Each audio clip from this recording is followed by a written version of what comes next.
Hello and welcome everybody. Today we're going to be starting a series in microservices. We're going to be using microservices to build a standard production ready project, a learning management system with e-commerce. In this series, you're going to learn a lot of things because we're going to be using a lot of tools. We're going to be using Docker, Kubernetes, Node, React, C Sharp, Python, and Google Cloud to host to do the DevOps aspect of this project. After this training, you're going to be qualified to be a solution architect. So we're going to be using microservices to do all these. So we're going to be building a learning management system with payments and e-commerce. So we're going to see how we're going to be building a microservices that is going to be a decoupled, connected, loosely coupled systems. We're going to be having our auth service different from our payment service, different from our past question and answers, different from our learning management system, and all of them are going to be connected together. And we're going to be using Docker and Kubernetes to manage the deployment in such a way that it will scale. So that is what we're going to be doing. So if you have a basic knowledge in Node, React, C Sharp, and Python, we're going to be combining all these because this is actually what you see in our production ready application and in the real world.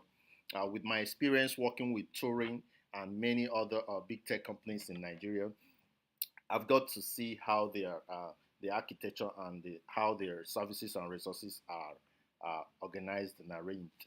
And we are going to use this very project to learn and get to this very level. Okay, so the various services that we're going to be having for this project, we are going to be having our auth service. That is your sign in, sign out management. The user management section is going to be a service on its own. We're also going to be having the learning management system where teachers can log in and start teaching online. You understand? Students can take assignments and do every other thing online. It's going to be a service on its own. We're going to be having an e-commerce where students can go in, buy courses. You can get your course, buy your course. We're going to be having a quiz section that is going to be having past questions and answers, typical for what we have in Nigeria setting like the JAM, WAEC, and the rest of them. Then we're going to be having a portal that is going to be managing onboarding and every other aspects of the projects for people coming in to use it, both the teachers and the students. Now we're going to plan out our database. You understand? This is going to be a full level planning. We are going to be having our ERD. We're going to be doing it gradually so that you understand what goes into getting all these things done. And we're going to be having a database per service kind of architecture. That is actually how microservices are done.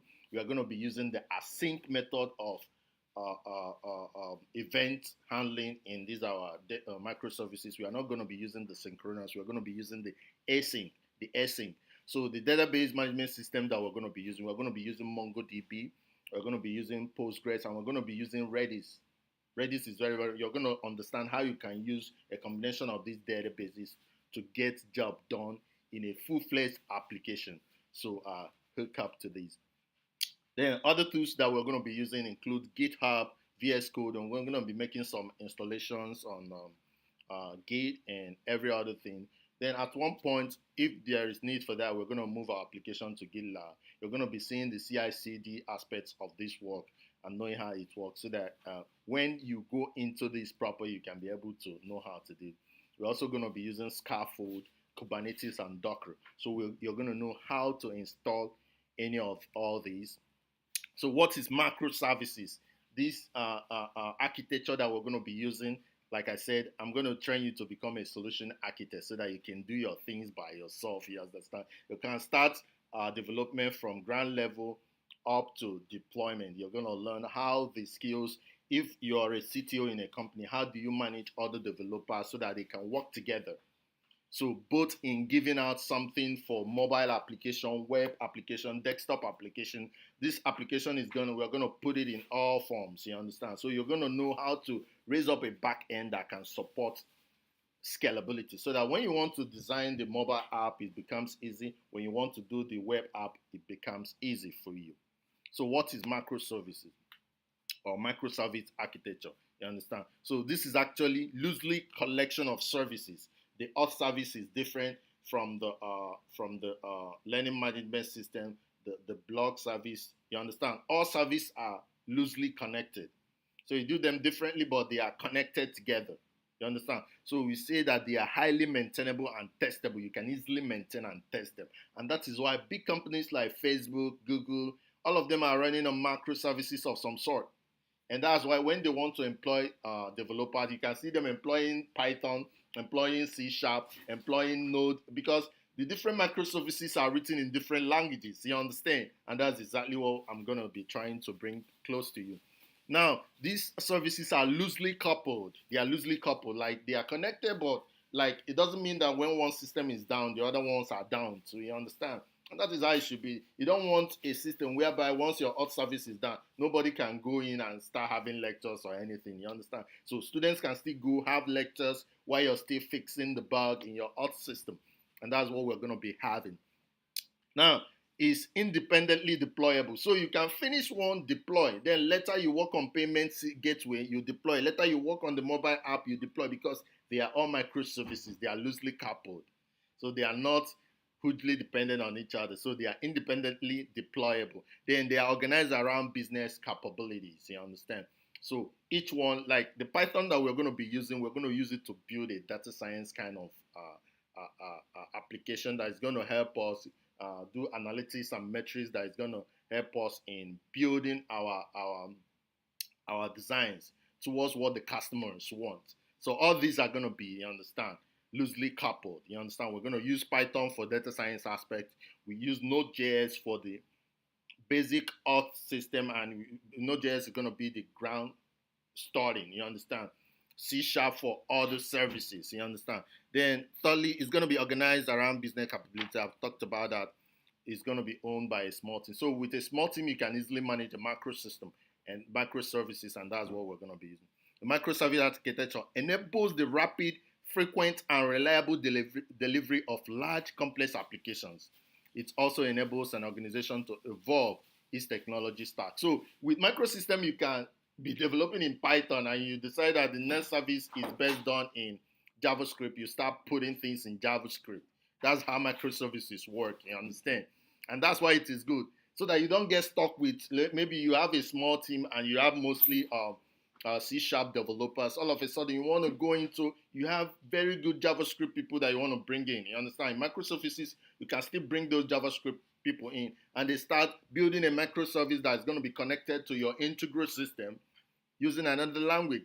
It makes it very scalable, you understand? So it makes it flexible for developers to easily jump into the work and start doing the right thing. So when we talk about microservices, what comes to your mind? You understand? So you can see this is a diagrammatic representation of microservices. You can see the account size. This is a service, account services, having its own database. This could be in Postgres. You have the inventory services, having its own database, which could be in MongoDB. You have the shipping services, having its own database, which could be in MySQL. You understand? So you have all these, and all of them are exposed using REST API. Very, very important. You're going to be learning how to use REST API to expose endpoints.